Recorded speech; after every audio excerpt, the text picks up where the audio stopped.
আমি আপনাদের সামনে একটি আয়াতে কারিমা তেলাওয়াত করেছি। রব্বে কারীম কালামে পাকের মধ্যে বলছেন, বিসমিল্লাহির রহমানির রহিম, রব্বানা আনজিল আলাইনা মাইদাতাম মিনাস সামাই তাকুনু লানা ঈদান লিআউয়ালিনা ওয়া আখিরিনা ওয়া আয়াতাম মিনকা ওয়ারযুকনা আনতা খায়রুর রাযিকিন। সবাই জোরে বলুন আল্লাহু আকবার। ঈসা নবীর উম্মতরা ঈসা আলাইহিস সালাতু ওয়াস সালামের কাছে গেলেন, ও গো আল্লাহর পয়গম্বর, আপনি একত্ববাদী খোদার দাওয়াত দিচ্ছেন, আপনি একত্ববাদী আল্লাহর দাওয়াত দিচ্ছেন, তাওহীদের দাওয়াত দিচ্ছেন। আমরা আপনার দাওয়াত মেনে নেব, কবুল করব।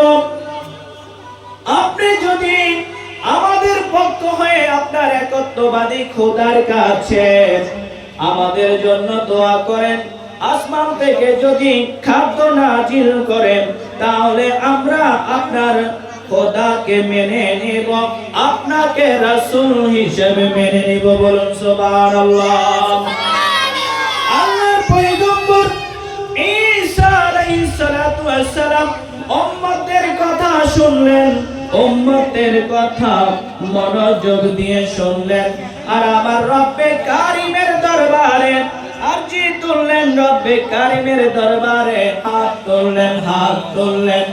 আমার ঈসা আলাইহিস সালাতু ওয়াস সালাম বললেন, রব্বানা, হে আমার প্রতিপালক, আনজিল আলাইনা, আমাদের জন্য আপনি অবতীর্ণ করুন মাইদা মিনাস সামাই, আসমান থেকে আমাদের জন্য খাদ্য নাজিল করুন। বলুন সুবহানাল্লাহ। রব্বানা আনজিল আলাইনা মাইদাতাম মিনাস সামাই তাকুনু লানা ঈদান। একটু জোরে বলা যাবে কি সুবহানাল্লাহ?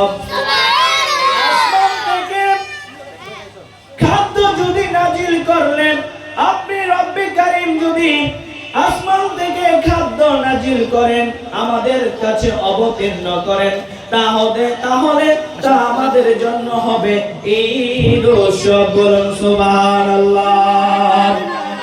কি উৎসব হবে? ঈদ উৎসব। কি উৎসব? তো ঈদের কথা কোরআনে আছে না নাই? আছে না নাই? জোরে বলুন, আছে না নাই? কি নাজিল করলে? খাদ্য। কি নাজিল করলে? আসমান থেকে যদি খাদ্য নাজিল করলে ঈদ উৎসব পালন করা যায়। শুধু তাই নয়, সেখানে থেমে যাননি, বলেছেন লিআউয়ালিনা ওয়া আখিরিনা, এই উৎসব হবে যারা পূর্বে এসেছিল তাদের জন্য, আর যারা পরবর্তীতে আসবে তাদের জন্য ঈদ উৎসব পালন হবে। বলুন সুবহানাল্লাহ। এবার আপনাদের কাছে আমার প্রশ্ন, ঈসা নবী হতো না, মুসা নবী হতো না, আসমান লৌহ কালাম আরশ কুরসি কিছুই হতো না, কিছুই হতো না, না না না, কিছুই হতো না। আমার লামকানের খোদা বললেন, ও আমার প্যারা হাবিব, যদি আমি আপনাকে সৃষ্টি না করতাম, আমি যে রব্বে কারীম লা ইলাহা ইল্লাল্লাহ একজন আছে সেটাও প্রকাশ পেত না। বলুন সুবহানাল্লাহ।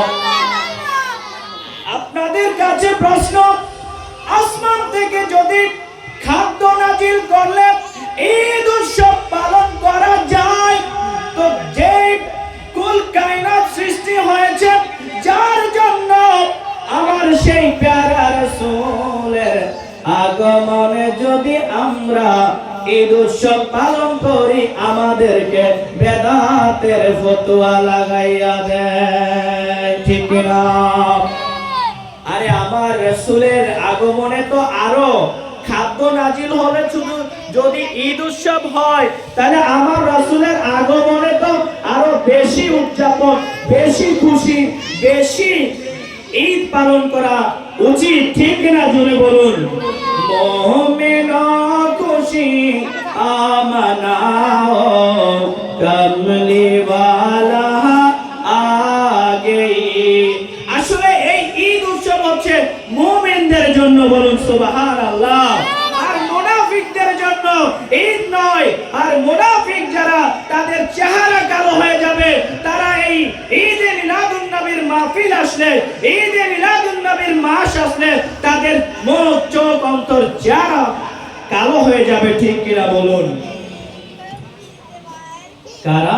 মুনাফিকরা, যারা ঈদে মিলাদুন নবীর মাহফিল আসলে, ঈদে মিলাদুন নবীর মাহফিল চললে তাদের অন্তর কি হয়ে যাবে?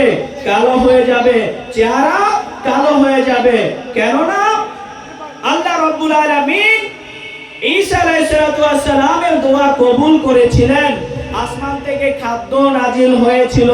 যদি সেদিন তারা মুনাফিকি না করত, সেদিন রব্বে কারীমকে, একত্ববাদী খোদাকে যদি বিশ্বাস করত, ঈসা নবীর দাওয়াত যদি মেনে নিত, তারা মুমিন হতো।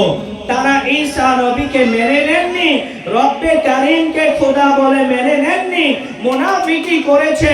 এই জন্য আমাদের মুনাফিকি করার কারণে, যদি মুনাফিকি না করত, আমরাও আজকে আসমান থেকে খাদ্য পেতাম, বলি সুবহানাল্লাহ। ও আনতা খায়রুর রাজিকিন।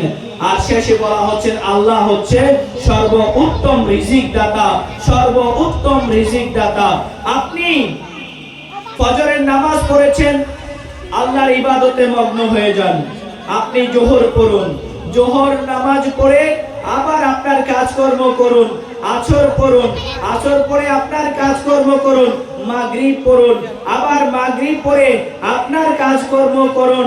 আপনি যে এই ফজর থেকে নামাজ পড়েছেন, পাশাপাশি আপনি শ্রমিক দিনমজুরের কাজ করেছেন, আপনি চাকরিজীবী চাকরি করেছেন, আপনি দোকানদারি করেছেন, আপনি যে কাজগুলি করেছেন, বলা হচ্ছে হাদিসে মুবারাকায় যে আপনি নামাজ পড়ে পড়ে আপনার সংসারের জন্য, আপনার জন্য, রিজিক বৃদ্ধির জন্য আপনি কাজ করেছেন, টাকার জন্য।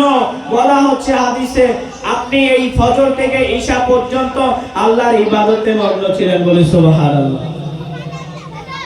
আল্লাহ পাক আমাদেরকে বোঝার তৌফিক দান করুক। এই যে মিলাদুন নবীর মাহফিল যত যাই বিরোধিতা করুক না কেন, এই যে মিলাদুন নবীর মাহফিল দিন দিন বেড়েই চলেছে, বেড়েই চলেছে, বলুন সুবহানাল্লাহ। এটাই আমার আল্লাহ যে বলেছেন, ওয়া রাফা'না লাকা যিকরাক, হে আমার হাবিব, আমি আপনার জিকিরকে, আপনার সম্মান মর্যাদাকে বুলন্দ করব, সুবহানাল্লাহ।